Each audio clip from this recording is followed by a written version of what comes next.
राज्यामध्ये बेरोजगारी प्रचंड प्रमाणात वाढलेली आहे। सीएमआयचा जो रिपोर्ट देशाचा आला त्यामध्ये सुद्धा 6.5%च्या वर अनएम्प्लॉयमेंट या देशामध्ये वाढलेले आहे आणि राज्य महाराष्ट्र राज्य हे उद्योगशील राज्य विकसनशील राज्य म्हणून स्वतःची पाठ थोपटून घेते, परंतु दुसऱ्या बाजूला मात्र बेरोजगारी वाढताना या ठिकाणी दिसते। एखादी जाहिरात निघाली तर लाखो मुलं आणि मुली तिथे अर्ज करतायत, ही अवस्था आहे। राज्य शासनातल्या लाखो जागा या ठिकाणी रिक्त आहेत, अशी अवस्था राज्य शासनाची त्या ठिकाणी। मोठमोठे पैसे खाण्यासाठी प्रोजेक्ट या ठिकाणी होत आहेत, परंतु मूलभूत नोकरी उपलब्ध करून देणारे प्रोजेक्ट किंवा नोकरी उपलब्ध करणारी व्यवस्था या बजेटमधून किंवा कुठल्याही बाबतीत होताना या ठिकाणी दिसत नाही। एकूण देशाच्या आकडेवारीत बघितलं तर राज्य हे एम्प्लॉयमेंटच्या बाबतीत सुद्धा आता पिछाडीवर आहे।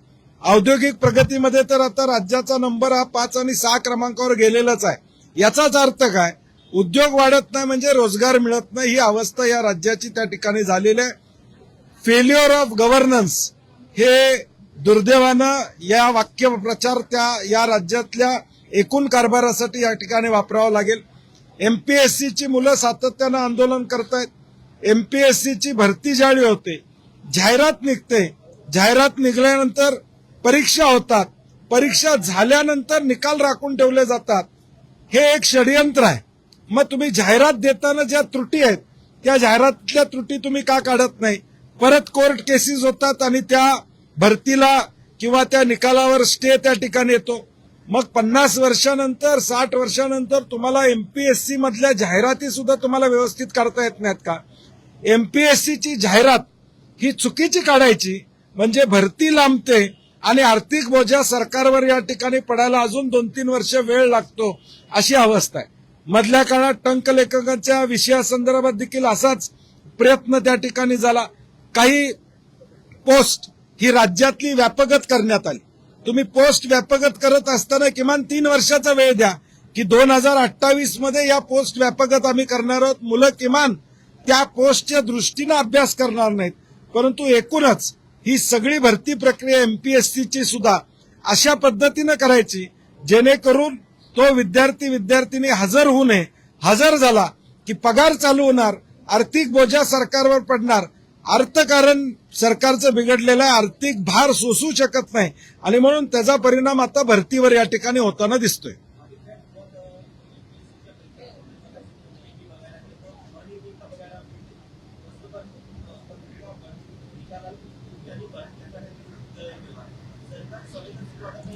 नाही, मी म्हणलं तसं सरकार संवेदनशील नाही आहे, कारण की तुम्ही जाहिरात देतानाच लॉ डिपार्टमेंटची परवानगी घेत नाही का? लॉ डिपार्टमेंटकडनं जाहिरातीचा त्या ठिकाणी अनुमती घेत नाही का? मग त्यात त्रुटी कशा राहतात? जेणेकरून एखाद्या विद्यार्थीला वाटतं माझ्यावर अन्याय झालाय, मला कोर्टात जावं लागतं आणि मग ती प्रक्रिया सगळी थांबवली जाते आणि वर्ष 2-2 वर्ष या ठिकाणी अगदी प्रक्रिया थांबते आणि त्या ठिकाणी हे एक मी म्हणलं तसं षडयंत्र आहे। सरकारला पैसे खर्च करायचे नसल्यामुळे या त्रुटी मुद्दाम ठेवल्या जातात। आता तुम्हाला या त्रुटी ठेवायचं कारण काय? एवढ्या केसेस पूर्वी झालेल्या आहेत, त्यातनं मार्ग काढून तुम्ही सगळ्या गोष्टी केल्या पाहिजेत।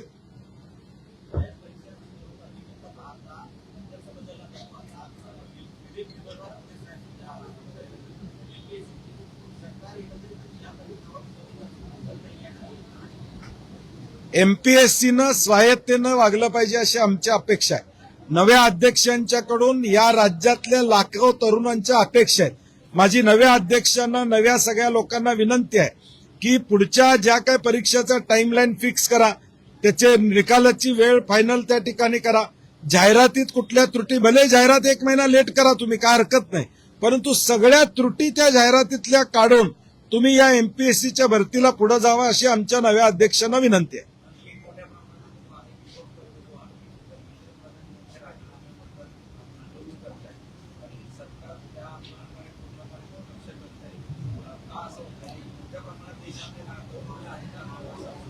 तेवीस 24 लाख विद्यार्थिनी नीटची परीक्षा देतात, 17 लाख विद्यार्थिनी सीबीएसईची परीक्षा देतात। या देशातलं सरकार 12 वर्ष आहे, 130 कोटी देशातल्या जनतेला न्याय देतो असं म्हणतंय। 23 लाख लोकांची साधी परीक्षा घेऊ शकत नाहीत, इंडियन एअरफोर्सचा वापर करावा लागतो यांना पेपर पाठवण्यासाठी. म्हणजे तुमचं गव्हर्नन्स फेल्युअर किती या ठिकाणी आहे. आणि आमची मागणी, काँग्रेस म्हणून आमची मागणीच आहे, धर्मेंद्र प्रधानांनी जबाबदारी घ्यावी आणि राजीनामा द्यावा. हे सातत्यानं, हा पेपर फुटल्यापासून आम्ही सातत्यानं मागणी करतोय. महाराष्ट्रात देखील त्याचे पालेमुळे बाहेर आलेले आहेत. त्यांच्यावर सुद्धा काय कारवाई केली सरकारनं? का चौकशी करून त्यांना सोडवलं जाणार आहे? या सगळ्याचं उत्तर सरकारनं देणं अपेक्षित. आणि जे अविश्वासार्हता या नीट बद्दल निर्माण झालेली आहे, अविश्वासार्हता सीबीएसई बरोबर निर्माण झालेली आहे, ती विश्वासार्हता मिळवणं हे अत्यंत अवघड काम होणार आहे. विद्यार्थ्यांचे हाल झालेले आहेत, त्याला सर्वस्वी सरकार या ठिकाणी जबाबदार आहे.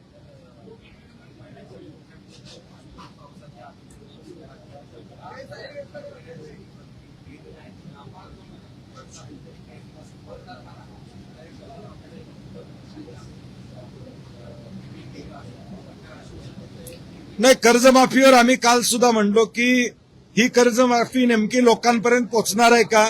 तर ती पोहोचणार नाही आहे.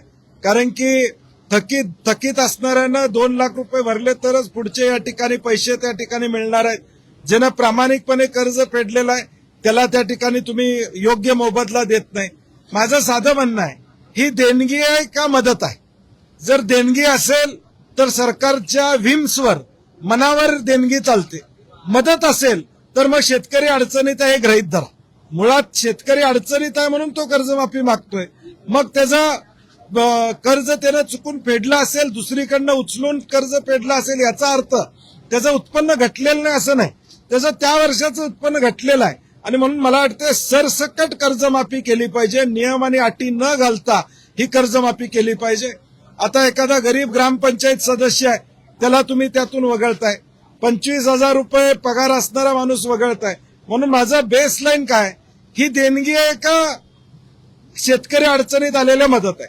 तुम्ही शेतकरी अडचणीत आलेला मदत असेल तर सरसकट ही मदत केली पाहिजे. नियम आणि अटी लावल्या नाही पाहिजेत अशी आमची भूमिका आहे.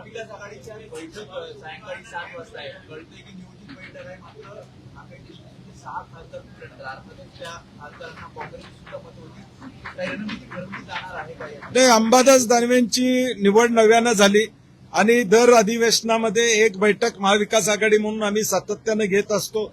आमचे सर्व वरिष्ठ नेते आदरणीय पवार साहेब, हर्षवर्धनजी सकपाळ साहेब आणि उद्धव ठाकरे साहेब तिघही या बैठकीला येणार आहेत. शेवटी अधिवेशनच्या काळात पक्ष प्रमुख किंवा पक्षाचे नेते आमच्याबरोबर संवाद साधतात आणि एक बैठक होती, त्यामध्ये अनेक चर्चा होतील. झालेल्या घटनेमध्ये 6 खासदार फुटले, त्यांना काँग्रेसची मतं पडलेली आहेत, राष्ट्रवादीची मतं या ठिकाणी पडलेली आहेत. आणि म्हणून या सगळ्याचा विचार या बैठकीमध्ये निश्चितपणे चर्चा होईल.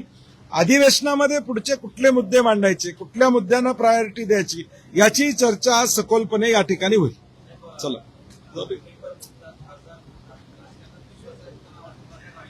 नाही, मला वाटते पेपर फुटी असू दे, खासदार फुटे असू दे, आता एक वातावरण देशामध्ये असं आहे, काही केलं तर चालतंय अशा पद्धतीचं एक भाजपचं वातावरण आहे. लोकांचा रोष आहे, परंतु शेवटी मताद्वारेच तो पुढे व्यक्त होईल अशी आम्हाला आशा आहे.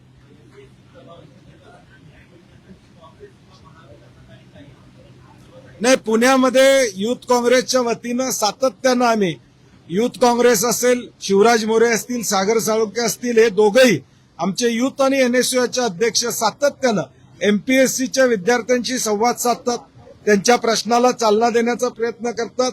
काँग्रेस म्हणून एमपीएससीच्या विद्यार्थ्यांच्या पाठीशी आम्ही ठामपणे या ठिकाणी उभे आहोत.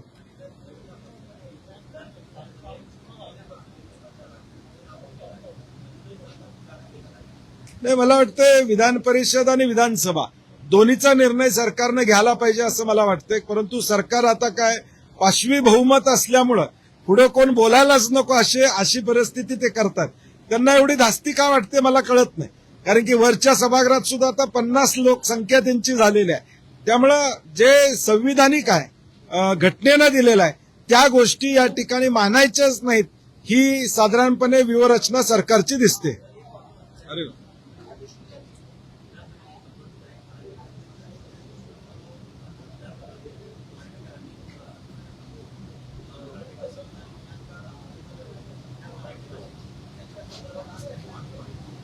मराठी भाषेलाच त्यांनी श्रद्धांजली वाहिली काल, खऱ्या अर्थानं असं म्हणावं लागेल. कारण की ज्या पद्धतीनं आम्ही ठरवलेलं आहे की शोक प्रस्तावावर कुणी बोलायचं नाही, कारण की बोलण्याच्या ओघात एखादं वाक्य जातं, म्हणून पूर्वी गटनेत्यांच्या बैठकीत ठरलं की कुणीही बोलायचं नाही, सरकारच्या वतीनं शोक प्रस्ताव मांडला जाईल. आता किमान तो मांडताना ते व्यवस्थित मांडावा अशी आमची साधारणपणे अपेक्षा असते.